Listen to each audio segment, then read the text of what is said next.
It might sound unbelievable at first, like some made-up creature from internet lore, but ligers are a real thing. Not just a meme or a line from Napoleon Dynamite. They actually exist, but they're not some wild species you just stumble upon in the jungle. A liger is what you get when a male lion mates with a female tiger. That's it. Simple formula. Lion dad plus tiger mum equals liger. Now, this doesn't happen in the wild.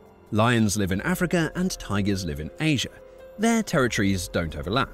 So unless one of them has access to a teleportation device or a dating app with a really wide radius, nature isn't putting these two together. Every liger on Earth, born in captivity. Usually in zoos, private wildlife parks, or, let's be honest, exotic collections looking for the next jaw-dropping animal to put on display. And jaw-dropping they are. Ligers are massive. We're talking up to 900 pounds, sometimes even more. They're usually bigger than both their parents. Why? Well, it has to do with how lion and tiger genes interact.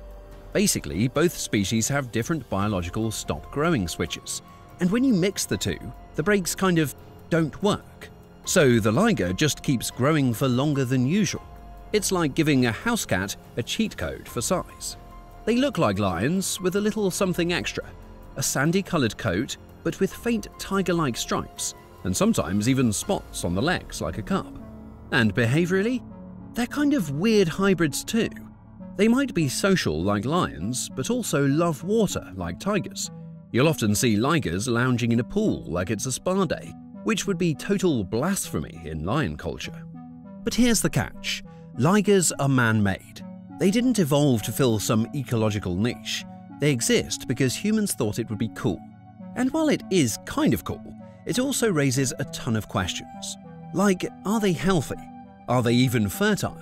Could they ever live outside of a controlled environment?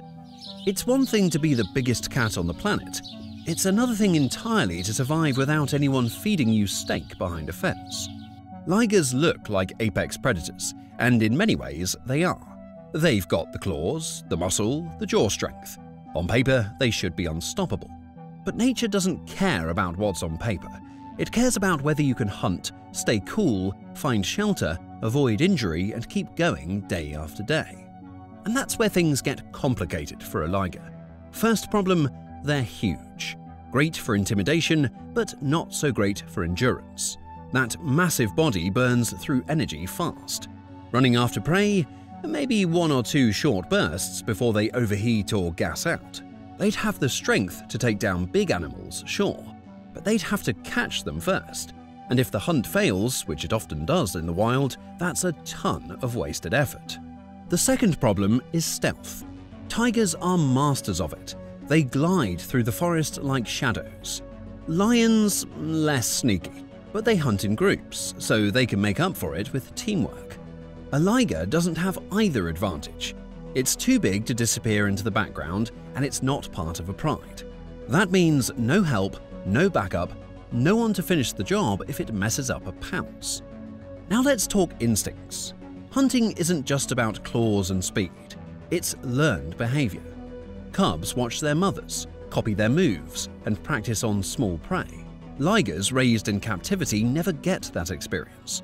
Drop one into the wild, and it's not just physically out of place, it might not even know what to do with a live animal in front of it. There's no how to hunt download waiting to kick in. It has to figure it out on its own, and that learning curve is brutal. And even if a liger does make a kill, it has to keep it. In both Africa and Asia, there's always something ready to steal a fresh carcass. Hyenas, leopards, wild dogs, a lone liger would have to fight for every meal. And while it could probably win a one-on-one brawl, it wouldn't take long before injuries start stacking up. In the wild, one bad wound can end everything. Then there's the health factor. A lot of ligers deal with genetic issues from the start. Heart problems, joint pain, neurological defects. Some live full lives, sure, but others don't make it past a few years. And in the wild, there's no vet with antibiotics. If something goes wrong, it's game over. So what are we left with? A cat that's strong but not quick, massive but not stealthy, built in a way that works great in a cage but not so much in a survival situation. Could a liger survive in the wild? Maybe for a short time under very specific conditions, but long-term survival, that's a lot less likely. Still, if one were to try, where would it stand a better chance? In lion country or tiger territory? Let's start with Africa, lion land. Wide open spaces, lots of sun, and a whole menu of big prey animals. Zebras, wildebeest, buffalo, giraffes. Sounds promising, right? Well, not so fast. Africa's savannas are built for animals that can handle heat, cover long distances, and work as a team. Lions hunt in prides. They surround their prey, use strategy, and chase it into traps. A liger doesn't have a pride. It's going solo. And in the open grasslands without dense cover, it can't rely on stealth the way a tiger would. That means it's got to get close to its prey without being spotted. And when you're 900 pounds and light-coloured with faint stripes, that's easier said than done. Then there's the heat. Ligers overheat faster than lions or tigers. That huge body generates a ton of heat. And in the African sun, it doesn't take long before the engine starts redlining. Tigers cool off in rivers and ponds, but lions don't do much swimming, and Africa's not exactly filled with lush swimming holes. So unless our liger sets up camp near a reliable water source, overheating becomes a serious problem. Now add in competition. Lions aren't going to be thrilled to see a massive, weird-looking newcomer on their turf. A lone male in lion country is already in danger, from rival males, from prides defending their territory, and even from scavengers like hyenas trying to steal kills. A liger would have to fight to claim space, and then fight to keep it. And while it might be stronger one-on-one, it's not unbeatable, especially if it's up against a coalition of male lions or a pack of hungry hyenas. One wrong move, and that size turns into a disadvantage real quick. So Africa's got food, sure, but it also has heat, open terrain, fierce competition, and social dynamics that a liger just isn't built for. Now let's shift over to Asia.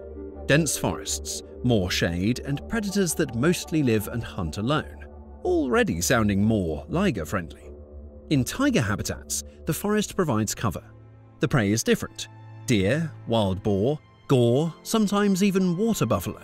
Not as much bulk as Africa's plains, but still solid meals for a big cat. Tigers don't need a pride to hunt, they do it alone, using ambush tactics. That style suits a solitary liger a lot better. Also, there's water, lots of it.